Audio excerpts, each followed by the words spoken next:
20. Theft and Law. The eighth commandment reads very simply, "Thou shalt not steal." Exodus 20, verse 15. Of this there is little question. Theft is forbidden, and clearly so. It is necessary to ask, to whom does this law apply? The usual answer by churchmen is, why, to all men, of course, and this answer is faulty. The commandment applies to all men and to their institutions, corporations, and forms of government.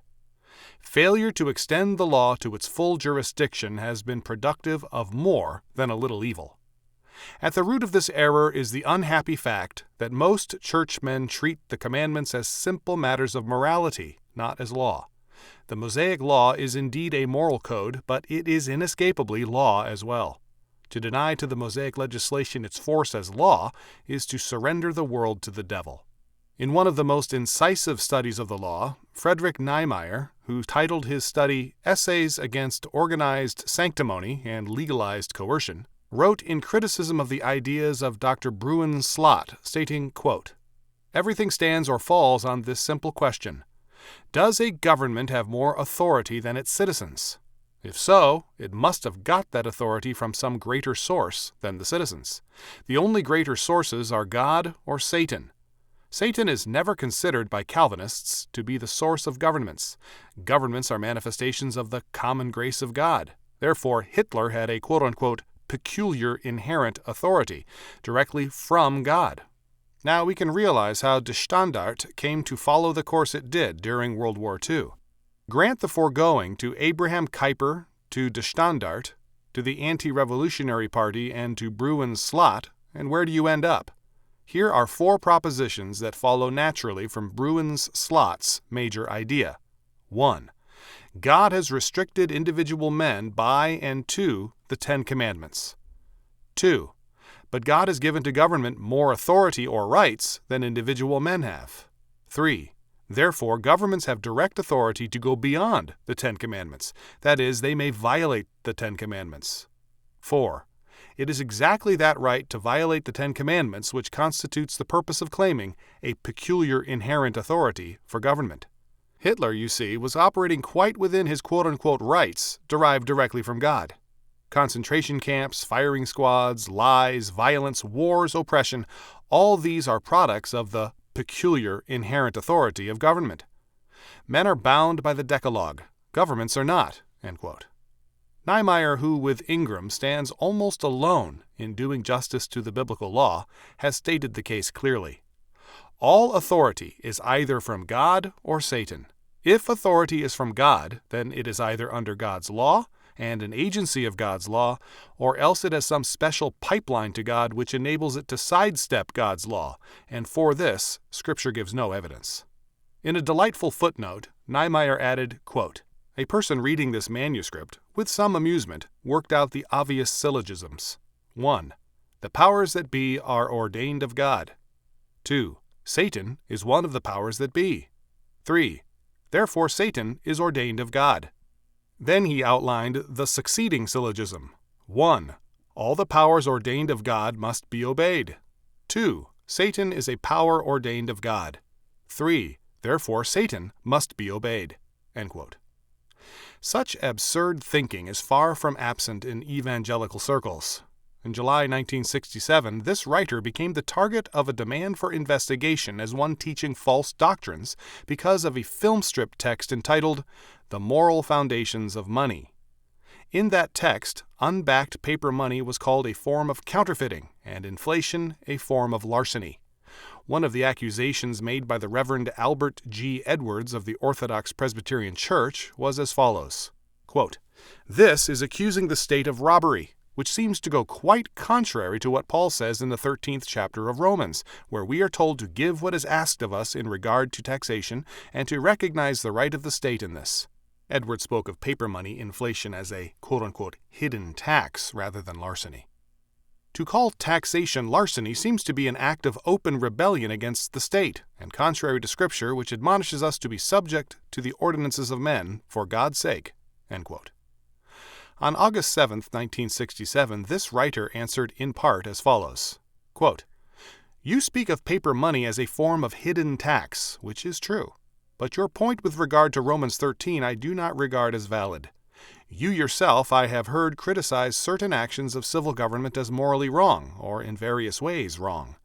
Did you impugn thereby Scripture? Elijah called the seizure of Naboth's vineyard theft and murder. Was he impugning God's law? The state has a legitimate authority, but not everything it does is thereby legitimate. As Hodge, in another context than Romans 13, says of all authority, it extends over all departments of its domain, but is limited in all, first by the nature of the relation, and secondly by the higher authority of God. The work of the ministry must be prophetic, that is, it must speak for God, and it must therefore deny to the state what belongs to God. The state thus has no right, for example, to usurp the education of children. This is a responsibility of the covenant, of parents, not the state. The state has no right to violate God's law. Thou shalt not steal, and paper money is theft. And what you call a hidden tax is actually hidden theft. I cannot hold to the immunity of the state from moral judgment." End quote. In too many churchmen we find the exemption of the state from the law and from judgment in terms of the law. The roots of this position go back to pagan divinization of the state. Practically, where men exempt the state from the law of God, they make it an instrument of Satan.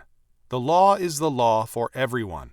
If the citizen has no moral right to steal, neither does the state. If the citizen cannot expropriate his neighbor's property, neither can the state. Thou shalt not steal applies to corporations, governments, and men equally. It forbids socialism, communism, inflation, bad checks, and every other form of theft. It forbids false advertising and dishonest processing and adulteration of foods. It forbids feather bedding by workers' associations, and it forbids the cheating of workers. All men, their institutions, corporations, and forms of government are equally under the law of God. The reduction of the Ten Commandments to the status of a moral code only is the destruction of the law. If all authority is not under God, then instead of a universe, we have a multiverse. Instead of one creator and lawgiver, we have many gods acting as creators and lawgivers in their realms. If all authority comes from God, then all authority is plainly under God's law word and entirely subject to it. Thou shalt not steal cannot then be restricted to the individual man, but must be applied to every area of life. The concept of a multiverse has become prominent in the 20th century, and with it the consequences of polytheism. Pre-Christian paganism, being evolutionary, was also polytheistic. The world has seen multiple origins and hence had multiple gods. In the 20th century, educators have spoken of the university at times as a multiversity, having room for a variety of ideas and faiths. The teaching of witchcraft, astrology, and related concepts by some schools is related to this concept of the multiversity. High schools in a major city have introduced yoga and palmistry. If the world is a multiverse, then all things are permissible except a sovereign God and a universal law order. Hence, our polytheistic world is tolerant of almost every kind of belief except Orthodox Christianity. A universal law order and a sovereign God rule out the possibility of a polytheistic multiverse. But because the sovereign and triune God of Scripture rules, there is no multiverse, but rather a universe and a unified law order. The law, "Thou shalt not steal," applies therefore not only to the state, but to the church as well. Where the church does not faithfully teach the whole counsel of God, his entire law word, it is then plainly guilty of theft. It is robbing the people and the social order of its vital nerve. It is undercutting all authority when it limits the law on which all authority rests. As Niemeyer has observed, quote, "What gold is to money, the law of God is to liberty." End quote. Without the law of God, men, unions, corporations, and states feel free to be a law unto themselves, to play God.